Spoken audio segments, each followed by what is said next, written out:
Hello everyone, it's Daniel Pendergraft again. Some call me DPend, and I'm here for another video exploring a poem that I wrote. I thought this could be nice because I recently spent around 20 hours working on a very in-depth project in Final Cut Pro that kind of syncs up words with visuals on this poem, which is called This Autumn Night. And before you click away, I know it doesn't seem like an autumn-themed video. I know it doesn't seem like an autumn-themed video because you see all this green around me, but I will prove that it's a fall video with this pumpkin. That's right.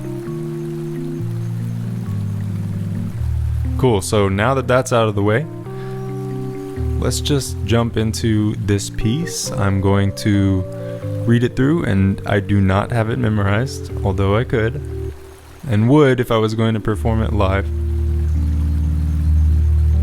But it's called This Autumn Night. A chill now twines its way about the walls of forms delimited through sunny days, of leafy garrisons and barken halls. Outside, a frosty tendril through the maze of moats and hills, of solemn ancient groves, whines and cackles, ruminates and roves, intent on taking creatures unaware. And younglings frolic still, without a care, without a furrowed brow or heavy thought of death and the illusion pain she's wrought. Life must shoulder on while wither fade the verdant pennants, flowers bright and blade of emerald lawn which weaves a threnody for all its fallen souls that never be forgotten, all the children of the earth, enshrined in song, inestimable worth of every one-time vital pulsing orb of spirit which eternity absorbs. A chill is in the boughs and in the wind, in the veins, a brush against the skin of every broken-hearted who will mend. In course of time, the self-inflicted sin of dearth of love withheld the highest balm that lends a body peace, profoundest calm, forgiveness of a hatred scarred past. That this fall too the spirit might outlast a vacuum of warmth absence with a faith profounder, more magnificent than wraith of chill that twines its way about the walls of leafy garrison and barken halls, yet enters not into the molten core of ecstasy which darkness must abhor, who signifies the long-fated demise of grayness settling now into the skies of autumn night, a cusp of sanity burgeons with the starry clarity of cold and distant seeming galaxies, and smiles down with wink of atmosphere upon unknowing loyal prodigies whose prowesses are held by thinnest fear of spider silk constructed in the mind, barest thread which holds in iron bind the vast and soaring spirits on the plain, who, if they only ask, can be made sane within an instant, twinkling of the eye. Transfigure me and hold my spirit high. Bring my dimming vision to the light, while winds a chill all through this autumn night.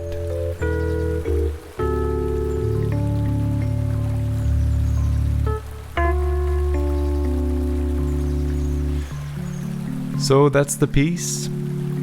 I would consider it a verse poem, not a free poem. It has a meter to it.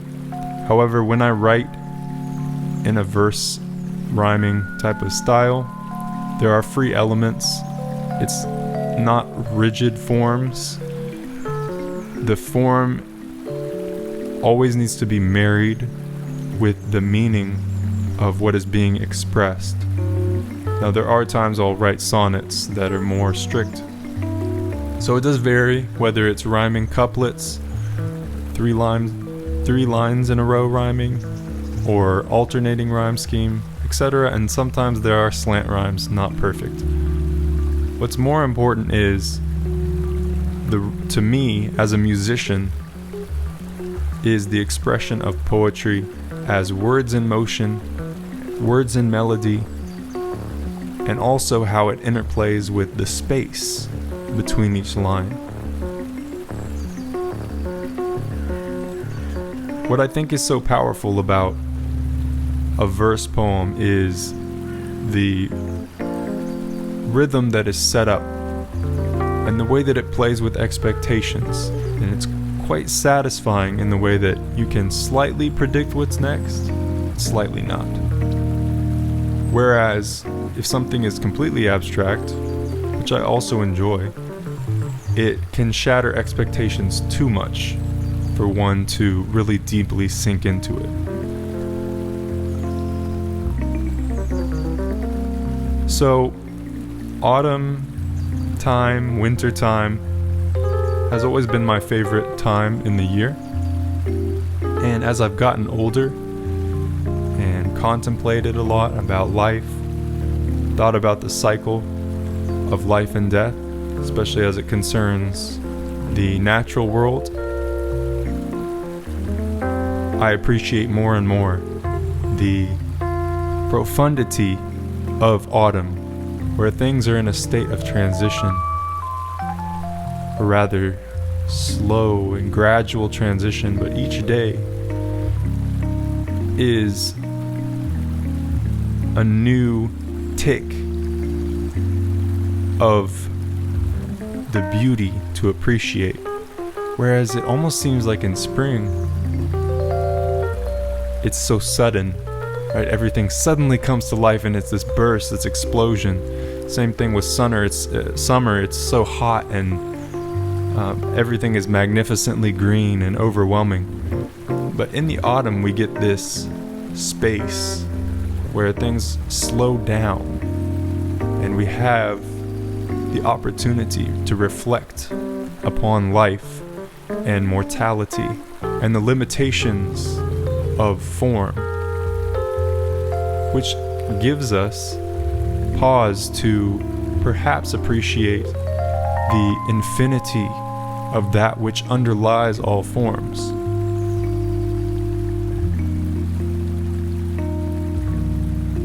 So to go into some of the lines, perhaps let's see if there's much to talk about, because this piece, I feel, is quite concrete. It's not necessarily too difficult to grasp. There is some poetic language which you would expect for a poem. However, I would consider this as a pretty easy piece to grasp. Granted the fact if you are a literary type person, because there are some unknown words perhaps. So let's just go through. A chill now twines its way about the walls of forms delimited through sunny days. So it's talking about the frost coming, the coldness, right, that penetrates into you.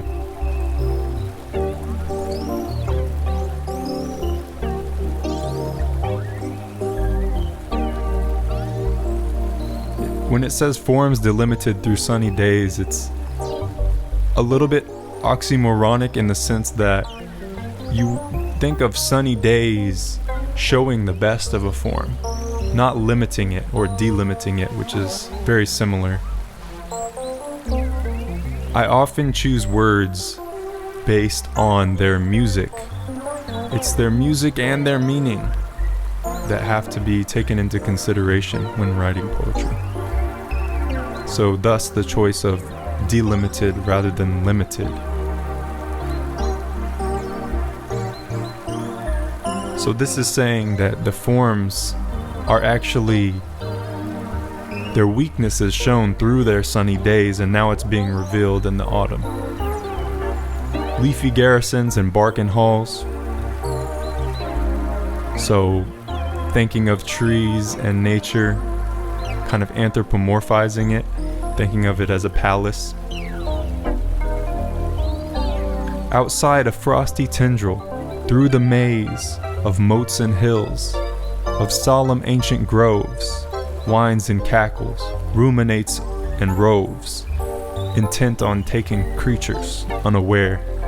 So again, continuing on the image of trees being castles, maybe for elves or some beings, it's like the spirit beings are hiding within their barken halls, but outside, there's this enemy of coldness that is cackling and trying to find anyone who is outside the sanctuary of the castle to take them unaware. And younglings frolic still, without a care, without a furrowed brow or heavy thought of death and the illusion pain she's wrought. Fairly self-evident, saying in youth we don't consider these things, we just live, there's more exuberance, more natural joy. And of course there's always the metaphor of stages of life to seasons, right? So spring is youth, summer is the blossoming of early adulthood, etc. Life must shoulder on, while wither fade the verdant pennants, flowers bright and blade of emerald lawn which weaves a threnody for all its fallen souls that never be. So this part is talking about the determination of life to continue on, even though the flags, the pennants of all the plants, they fade and wither. But the lawn weaves a threnody, right? A song, a lamenting song that's honoring the fallen souls that never be forgotten, all the children of the earth, enshrined in song, inestimable worth of every one-time vital, pulsing orb of spirit which eternity absorbs. Again, I would say fairly obvious, continuing to talk about the song that is woven by the lawn, that even though the forms of those who have been on this plane in past was temporary, the value that they brought through their manifestation was eternal.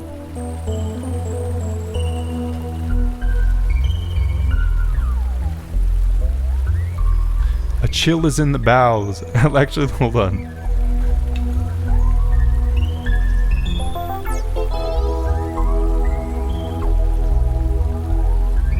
A chill is in the boughs and in the wind, in the veins, brushing against the skin of every broken-hearted who will mend, in course of time, the self-inflicted sin of dearth of love, withheld the highest balm that lends a body peace profoundest calm, forgiveness of a hatred scarred past. As I said, this poem is very focused compared to some things that I write. It continues on talking about the chill. It's everywhere. It's in the boughs, it's in the wind, it's in the veins. It's a brush against the skin. It talks about being brokenhearted. So it's almost like if you can weather the storm of autumn and winter. You know, many people pass during these cold seasons. So it's a trial that the brokenhearted go through as they're on the journey of healing what I call the self-inflicted sin. And sin, if you take away negative connotations and religious connotations, simply equates to error. So an error in thought process, an error in mentality, an error in belief, of guilt and blame and limitedness, when in truth we are infinite. So we're withholding from ourself the highest balm or medicine that lends us peace and calm and forgiveness of our past. That this fall too, the spirit might outlast a vacuum of warmth absence, with a faith profounder, more magnificent than wraith of chill. So this is a very hopeful part. There's many aspects similar to what I just described before about fall and winter being a trial that you have to survive through. And I do want to discuss just briefly faith also here. Thinking back to when I was young, and for me, as a very scientifically minded person, faith was something of a dirty word, seemed like just ignorant to believe in something with perhaps no evidence. I would like to state that every single human being functions not primarily off of evidence, but primarily off of faith, because all of the greatest values and most essential parts of what makes us who we are, we do not have conclusive evidence of it. We must dig deep into ourselves, into the intuitive portion, which naturally clings to something that is inexplicably beyond what we could ever have evidence for, and is completely subjective. And that makes it profounder and more magnificent than the wraith of the chill that twines its way about the walls. And again, there's some repetition from the beginning of leafy garrison and barken halls, yet enters not into the molten core of ecstasy, which darkness must abhor. Again, that chill, it's surface level. It may be in the veins, but it's not into the molten core. Who signifies the long-fated demise of grayness settling now into the skies of autumn night. Right, so this grayness, this pall, this dark, this cold is only temporary, and the demise of it is long fated. A cusp of sanity burgeons with the starry clarity of cold and distant seeming galaxies, and smiles down with wink of atmosphere. So this part is referring to the intense clarity that one often experiences during the cold, as the physical forms are perhaps perishing or transforming. The presence of life or intelligence in the cosmos is undiminished entirely. So you're feeling the clarity coming from distant galaxies, that are smiling down upon you. Wink of atmosphere talking about stars twinkling, yeah. Upon unknowing, loyal prodigies, whose prowesses are held by thinnest fear of spider silk. So this part is referring to how every human being is a potential prodigy, is a potential genius, is imbued with the potential to manifest greatness. And their prowesses or their skills, their abilities are only held back by the thinnest fear of spider silk constructed in the mind, just a barest thread which holds in iron bind the vast and soaring spirits on the plane, who, if they only ask, can be made sane within an instant. So, knock and the door shall be open to you. Twinkling of the eye, transfigure me and hold my spirit high. Bring my dimming vision to the light, while winds a chill all through this autumn night. So I think that end part is fairly easy to understand and continues on in the same thread of what we've been discussing thus far. Now, I will say that poetry is highly dependent on inspiration in my experience. There is a practice of it, the practice of literature, the practice of growing one's vocabulary, reading and writing. But for a piece to come through in a sort of channeling fashion is dependent on grace, or whatever you want to call it. And I was quite in that type of space when this piece came through. It does start with an intention or willingness, because autumn is so magnificent and profound to me.